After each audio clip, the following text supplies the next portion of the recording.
Hello बच्चों, तो आज हम करने जा रहे हैं इकोनॉमिक्स चैप्टर 2 का रिवीजन। यानी कि हमने लिए हैं 17 डेज में हम करेंगे मैक्रो इकोनॉमिक्स को फुल रिवीजन। मैक्रो इको को फुल रिवीजन जिसमें कि हम चैप्टर फर्स्ट डे 1 में हम रिवाइज कर चुके हैं लेक्चर फर्स्ट। आज का हमारा है लेक्चर 2 चैप्टर 2 का फुल टू फुल रिवीजन बचा। तो यानी कि फर्स्ट और 2 चैप्टर के रिवीजन के बाद अपने आएंगे बेटा चैप्टर फर्स्ट और सेकंड पे सीबीएसई के क्वेश्चंस, यानी कि उसके बाद हम करेंगे क्वेश्चंस। तो बेटा सबसे पहले मैं आप लोगों से कहूंगा वीडियो को कंप्लीट देखें, वीडियो को बीच में ना छोड़े भाई। बीच में वीडियो छोड़ना होगा अनर्थ, पाप, दुष्टता, राक्षसता सब कुछ हो जाएगी, पर वीडियो नहीं छोड़ने का भाई। ठीक है बच्चा, ओके। दूसरा भाई लाइक जरूर कर दो यार, तुम लाइक नहीं करते हो ना, बड़े दुष्ट बच्चे हो तुम, एकदम दुष्ट राक्षस बच्चे हो जाते हो। लाइक कर दो यार, अच्छे बच्चे हो तुम तो, अदरवाइज जो लाइक नहीं करता वो राक्षसता दिखा रहा है भाई। ओके, तो लाइक कर दीजिए बेटा, शेयर कर दीजिए अपने फ्रेंड के साथ। चलिए तो स्टार्ट करते हैं, लेके प्रभु का नाम चैप्टर सेकंड। ओके, सबसे पहले बेटा डोमेस्टिक टेरिटरी क्या होता है चैप्टर सेकंड में। सबसे पहला पॉइंट डोमेस्टिक टेरिटरी। तो बेटा मैं आपको बता दूं, देखिए ये अपनी कंट्री की बाउंड्री है बेटा, बाउंड्रीज है। तो ये क्या है बेटा, एक टेरिटरी है। टेरिटरी यानी कि जो भी हमारी बाउंड्री है, मैं आपसे कहूँ ये हमारा घर है, इसकी ये बाउंड्री है घर की, तो इसे बोलते हैं एक तरह से हमारे घर की टेरिटरी, सीमा है बेटा, बाउंड्री है। तो उसी को हम नाम देते हैं बेटा डोमेस्टिक टेरिटरी। क्या सर डोमेस्टिक टेरिटरी क्या होता है, सिर्फ जमीन पे यानी अर्थ पे होती है? नहीं बेटा, ये एयर में भी होती है और ये वाटर में भी होती है। ये वाटर में भी होती है और ये एयर में भी होती है। Okay sir, domestic territory means political frontier of a country. यानी कि बेटा क्या हुआ, जो भी हमारा क्या है पॉलिटिकल फ्रंटियर, ये क्या क्या इंक्लूड करता है? इट इज इंक्लूड, यानी कि मैंने आपको बताया क्या, एयर एंड वाटर में भी। सबसे पहले ship and aircraft owned and operated by normal resident between two countries. यानी कि देखो बेटा, अपनी कंट्री से कोई यूएस में लेके जाता है एक शिप या एयरक्राफ्ट को, तो वो भी हमारी डोमेस्टिक टेरिटरी में इंक्लूड होता है।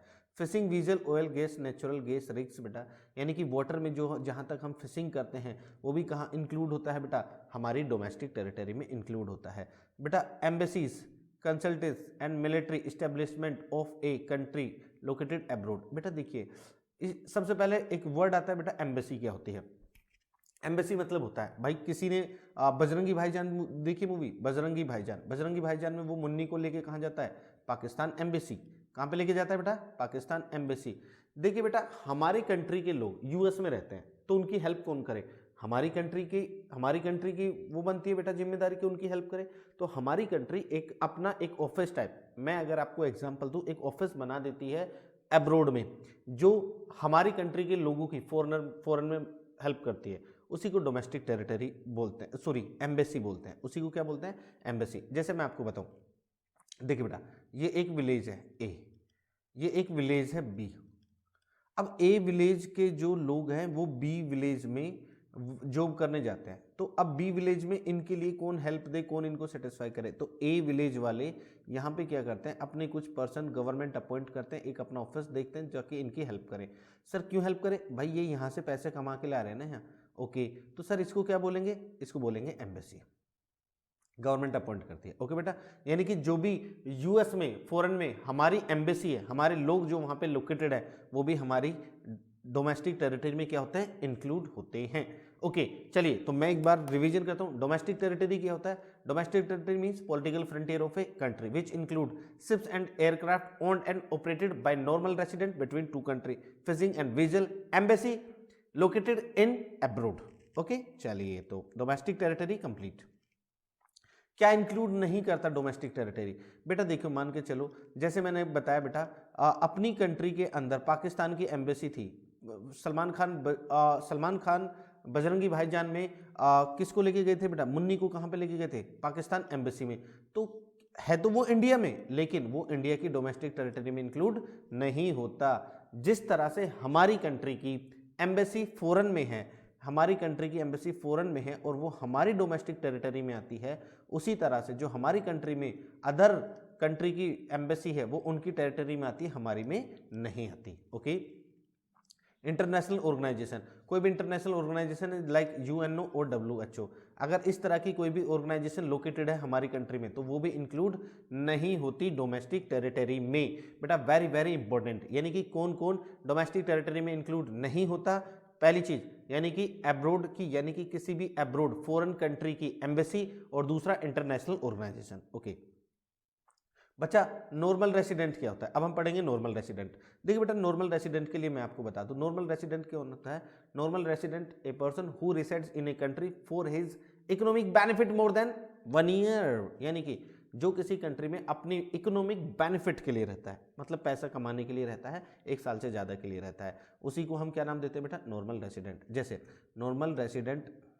Normal resident of a country refers to an individual और एन इंस्टीट्यूशन, कोई इंडिविजुअल और institution who ordinary resides in a country and whose center of economic interest also lie in that country, यानी कि जो, देखिए बेटा, who resides in a country, जो किसी कंट्री में रहता है, and whose center of economic interest lies in that country, यानी कि उसका जो बेनिफिट है, जो मेन बिजनेस है, वो भी उसी कंट्री में है, तो उसे बोलते हैं नॉर्मल रेसिडेंट। मैं अगर आपको बोलूं बेटा, कोई भी पर्सन है इंडिया में आता है अर्निंग के लिए, वो पैसे कमाने के लिए आ रहा है और 1 ईयर से ज़्यादा रह रहा है, वो पैसे कमाने के लिए आ रहा है, 1 साल से ज़्यादा के लिए रह रहा है, अगर दोनों कंडीशन सेटिस्फाइड है तो वो नॉर्मल रेसिडेंट है, दोनों कंडीशन सेटिस्फाइड है। ओके, जैसे मान के चलो बेटा, मान के चलो क्रिकेटर इंडिया में आते हैं, आईपीएल खेलने के लिए आते हैं, अपने पैसे कमाने के लिए आ रहे हैं, अर्निंग सेटिस्फाइड, क्या 1 साल से ज़्यादा के लिए रुकते? नहीं, तो यानी कि वो नॉर्मल रेसिडेंट नहीं है। कोई भी पर्सन है बेटा, इंडिया घूमने आया, 2 साल से घूम ही रहा है, लेकिन क्या पहली 1 साल से ज़्यादा रह रहा है? Yes, satisfied. क्या वो पैसे कमाने के लिए आ रहा है? नहीं है तो नहीं है। ओके बेटा, यानी कि आप ऐसे कह सकते हो, आपको कैसे पता चले कि नॉर्मल रेसिडेंट है या नहीं है, तो उसके लिए मैं आपको बता दूं, आप देखिए, क्या वो 1 साल से ज़्यादा के लिए है, क्या वो पैसे कमाने के लिए रह रहा है? हाँ, अगर दोनों सेटिस्फाइड है तो वो नॉर्मल रेसिडेंट है। किस किस को नॉर्मल रेसिडेंट में इंक्लूड नहीं करते? देखो बेटा, फॉरेन टूरिस्ट और विजिटर, भाई घूमने आए चले गए। फॉरेन स्टाफ, एम्बेसी, यानी कि देखो बेटा, पाकिस्तान या किसी भी कंट्री की एम्बेसी अपने यहाँ पे है और उसके जो एम्प्लॉई है वो हमारे रेसिडेंट में इंक्लूड नहीं होते। इंटरनेशनल ऑर्गेनाइजेशन इंक्लूड नहीं होती, employee of international organisation include नहीं होते। सर, इंटरनेशनल ऑर्गेनाइजेशन यूएनओ और WHO। Crew member, foreign vessels हो गए बेटा, कॉमर्शियल ट्रैवलर्स या सीजनल वर्कर हो गए, कुछ टाइम के लिए आ गए और चले गए, और बॉर्डर वर्कर, भाई पाकिस्तान के अपनी कंट्री में आ गए तो इसका मतलब उन्हें हम अपना रेसिडेंट थोड़ी मान लेंगे। ओके, चलिए, तो ये इंक्लूड नहीं होते। वेरी वेरी इंपॉर्टेंट क्वेश्चन है बेटा। ओके, सिटीजनशिप क्या होता है बेटा? सिटीजनशिप इंडिया में बेटा 2 तरह से मिलती है, या तो बाय बर्थ या फिर लॉ दे देता है। बाय बर्थ मतलब क्या हुआ कि या तो आपने इंडिया में जन्म लिया है या फिर आपको कोई भी इंडिया का लॉ है वो अलाउ कर रहा है। इंडिया के लॉ मतलब अलग अलग तरह से लॉ बना हुआ बेटा इंडिया में। मान के चलो किसी भी पर्सन ने किसी फॉरेनर ने इंडिया में आके इंडियन से मैरिज कर ली, तो वो क्या हो गया, अब उसे लॉ अलाउ कर रहा है, लॉ अलाउ कर रहा है कि भाई ये यहाँ का सिटीजन हो गया। यानी कि 2 तरह से वो सिटीजन होता है। पहला क्या बेटा, या तो लॉ अलाउ कर दे या उसका जन्म ही क्या हो बेटा, इंडिया में हुआ हो, तो वो सिटीजन माना जाता है। Okay sir, factor income and transfer income. तो बेटा फैक्टर इनकम क्या होता है? बेटा वो पैसा जो आपने कमाया है, वो पैसा जो आपने कमाया है उसे फैक्टर इनकम बोलते हैं। अच्छा, ओके, यानी कि देखिए बेटा, factor income refer to the income of which the production in the form of, यानी कि देखिए बेटा, वेजेस, रेंट, इंटरेस्ट या प्रॉफिट। देखिए बेटा, आपने अब अगर कोई लेबर है तो उसने क्या किया, काम किया है, उसे वेजेस मिली है, ठीक है बेटा।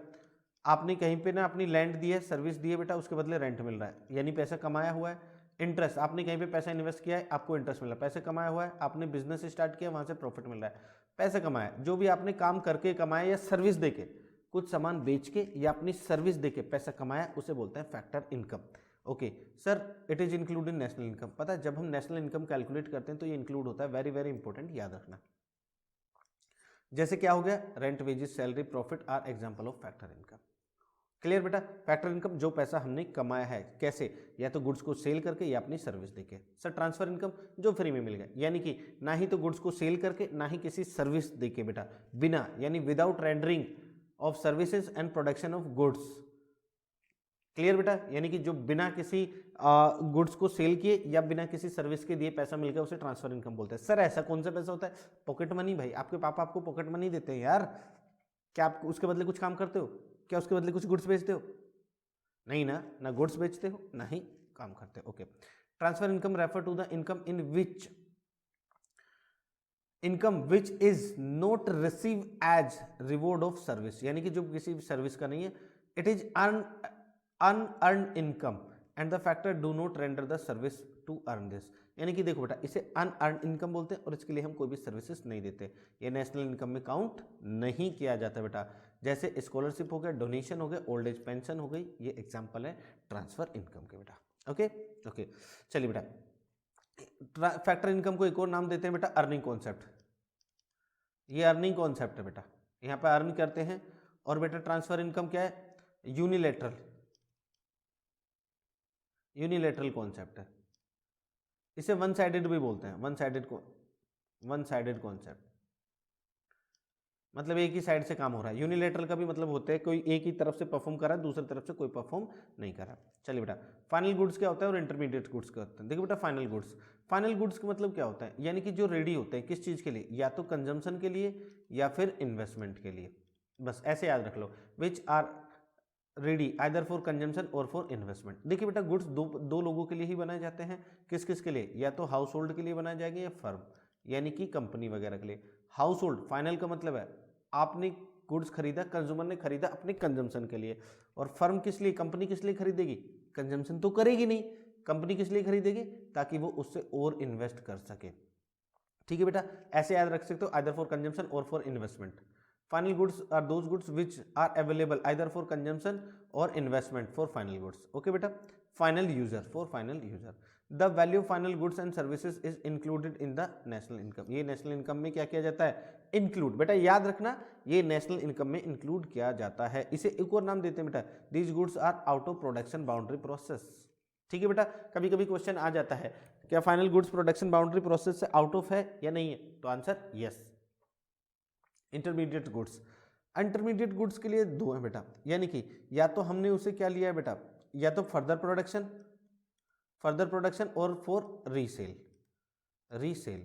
फर्दर प्रोडक्शन और रीसेल। जैसे देखो, intermediate goods those goods which are use as raw material for the production, यानी further production, value added in of these, या फिर उसमें वैल्यू ऐड कर रहे हैं, या यानी कि फर्दर प्रोडक्शन और वैल्यू एडिड कर रहे हैं उसमें। जैसे आपने मिल्क लिया, मिल्क से आपने क्या बना दी? खीर बना दी बेटा, तो ये क्या हुआ बेटा? ये हुआ इंटरमीडिएट। मिल्क क्या आपके लिए? इंटरमीडिएट, जिससे आप दूसरा गुड्स बना रहे हो। तो यानी कि इन शॉर्ट में ऐसे भी बोल सकते हो, इंटरमीडिएट गुड्स क्या होते हैं? आइदर फॉर फर्दर प्रोडक्शन और for resale is called intermediate goods. Okay, इसको नेशनल इनकम में काउंट नहीं किया जा सकता और ये प्रोडक्शन बाउंड्री से क्या है अभी तक? अंडर प्रोडक्शन बाउंड्रीज होता है बेटा। क्लियर बेटा?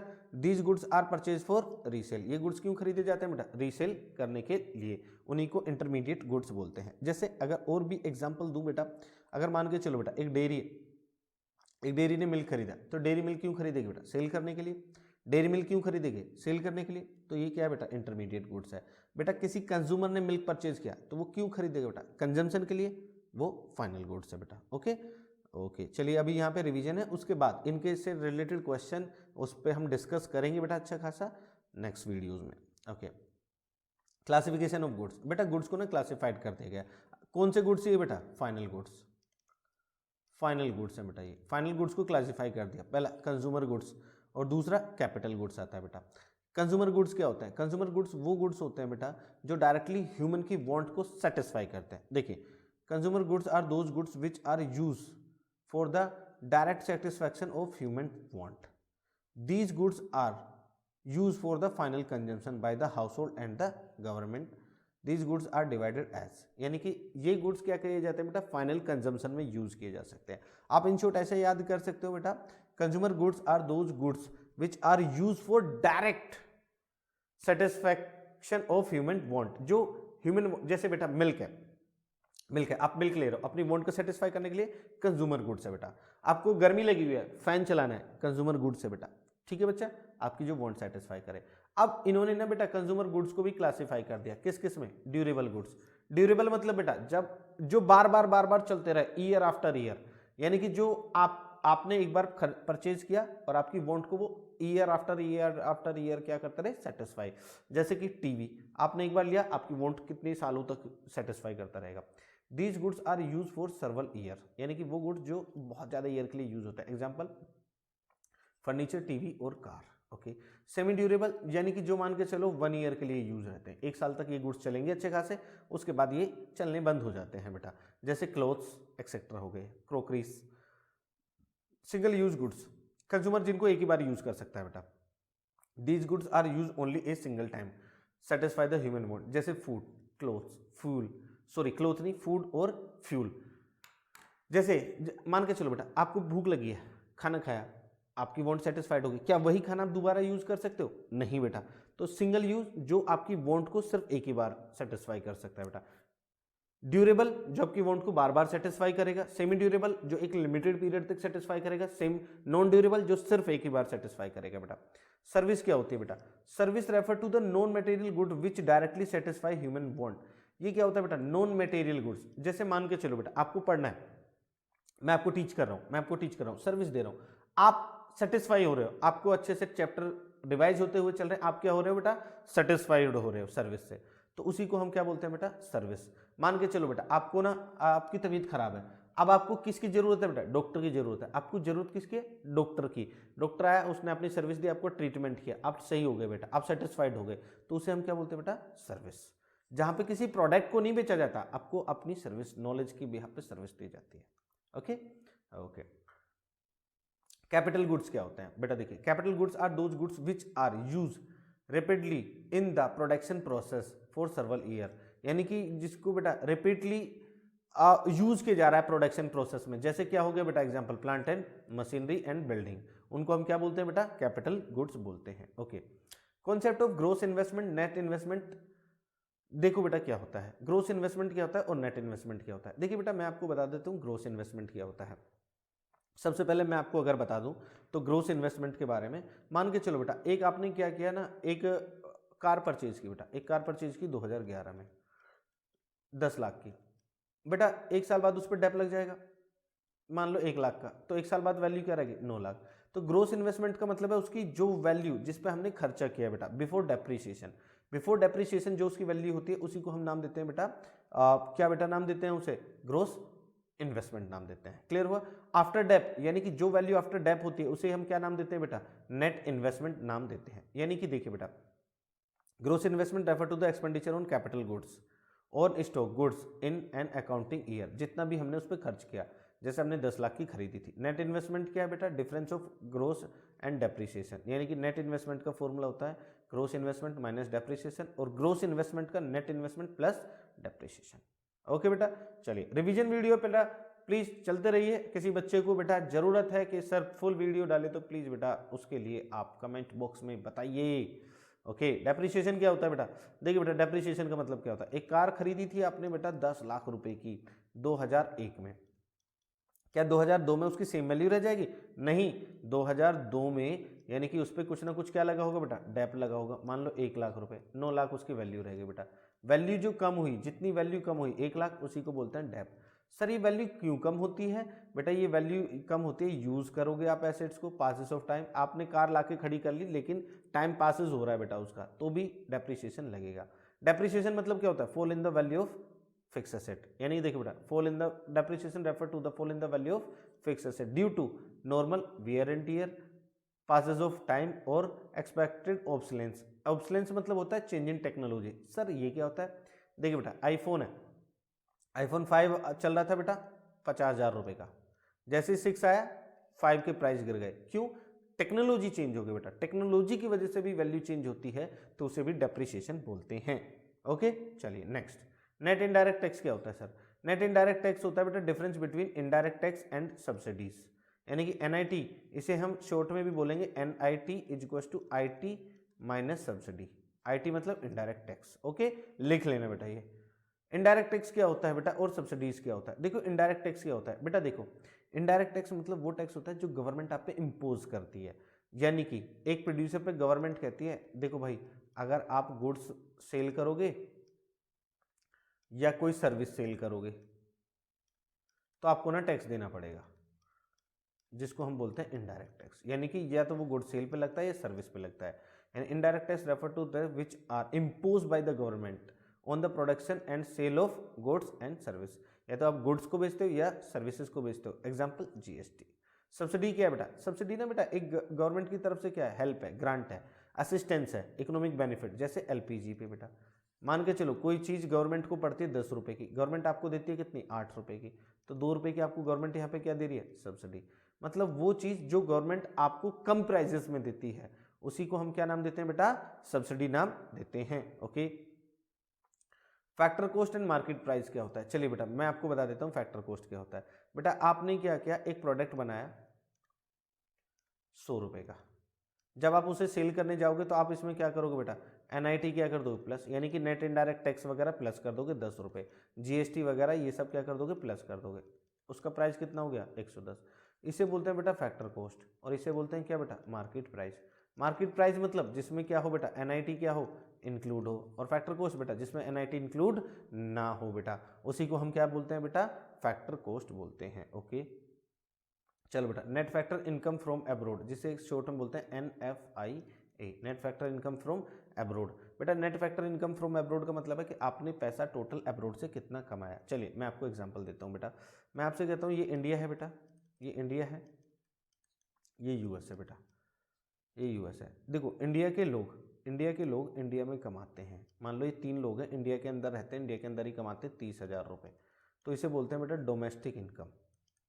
इंडिया के लोग इंडिया में रह के जो पैसे कमाते हैं उसे बोलते हैं डोमेस्टिक इनकम, ठीक है बेटा। लेकिन इंडिया के कुछ लोग यहाँ पे गए हुए हैं बेटा, ये 3 लोग यहाँ पे गए हुए हैं जो यहाँ से टोटल कितना कमाते हैं बेटा, ये 60,000 रुपये कमाते हैं। ओके, तो बेटा यूएस के भी कुछ लोग हैं यहाँ पे, यूएस के भी कुछ लोग हैं बेटा यहाँ पे, जो यहाँ से ना 20,000 रुपये कमा के लेके चले जाते हैं बेटा। ओके, तो पता है बेटा इसे क्या बोलते हैं, factor income from abroad. Factor income from abroad मतलब हमारी कंट्री के लोग जो यूएस से कमा के लेकर आते हैं इंडिया, उसे बोलते हैं factor income from abroad. Okay sir, ये जो यूएस वाले हमारी कंट्री से लेकर चले जाते हैं पैसा, उसे बोलते हैं factor income to abroad.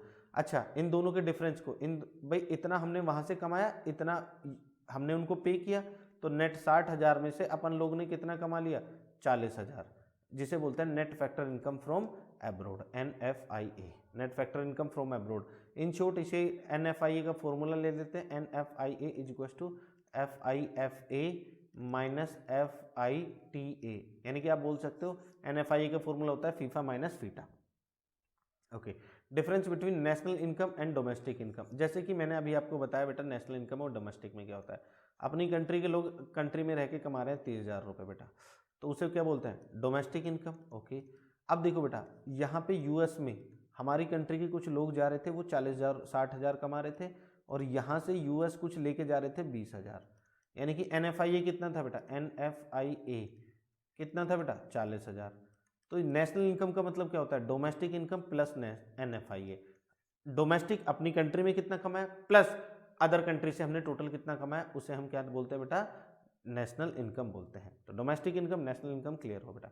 Component of NFIA, बेटा वो क्या क्या कंपोनेंट है जिनसे हम बेटा पैसे कमाते हैं अब्रोड में जाके, यानी कि वो क्या है बेटा, नेट कंपनसेशन ऑफ एम्प्लॉय, यानी कि सैलरी एक तरह से बेटा, हमने कितना कमाया और हमने कितना गवाया। मतलब यूएस में हमारे लोग 60,000 40,000 कमा रहे हैं, यहाँ पे 20,000 कमा रहे हैं, तो नेट कितना हो गया 20,000। Net income from property and entrepreneurship और net retained earning. Sir retained earning क्या होता है, रिटेन अर्निंग चलिए बेटा देखो मैं आपको बताता हूँ, ये बिजनेस है बेटा, बिजनेस में क्या है, ये 3 पार्टनर है, इन तीनों ये बिजनेस है बेटा, बिजनेस में 60,000 का प्रॉफिट हुआ, 60,000 में से इन्होंने 20,000 तो आपस में बांट लिया और 40,000 ऐसे रख लिया कि चलो भाई फ्यूचर में इसमें हम कमाएंगे, इसे हम फ्यूचर में कमाएंगे, उन्होंने ऐसे रख लिया बेटा। अब सुनिए बेटा, जो उन्होंने बांट लिया पार्टनर ने, उसे बोलते हैं बेटा डिविडेंड, और जो पैसा उन्होंने आपस में रख लिया कि भाई फ्यूचर में देखेंगे अब इसे नहीं बांटते हैं, इसे बोलते हैं रिटेन अर्निंग, इसे रिटेन अर्निंग बोलते हैं। क्लियर बच्चा? ओके, इसी के साथ बेटा अपना चैप्टर 2 का भी रिवीजन होता है खत्म बेटा, यहीं पे कंप्लीट। तो बेटा इसी के साथ लाइक कर दो यार वीडियो को, इसी के साथ वीडियो को लाइक करो, सब्सक्राइब करो और अपने फ्रेंड्स तक पहुंचाओ यार, ज़्यादा से ज़्यादा पहुंचाओ, ज़्यादा से ज़्यादा सब्सक्राइब करो, ज़्यादा से ज़्यादा वीडियो को लाइक करो। बेटा डोंट फॉरगेट, इस वीडियो के बाद आने वाले हैं क्वेश्चन इन दोनों चैप्टर पे, क्या क्या सीबीएसई क्वेश्चन दे सकता है। तो बेटा प्लीज़ बने रहें और अपने इसे सभी फ्रेंड के साथ शेयर करें। चलिए बेटा मिलते हैं नेक्स्ट वीडियो में क्वेश्चंस के साथ। चलिए जब तक टाटा बाय बाय अलविदा।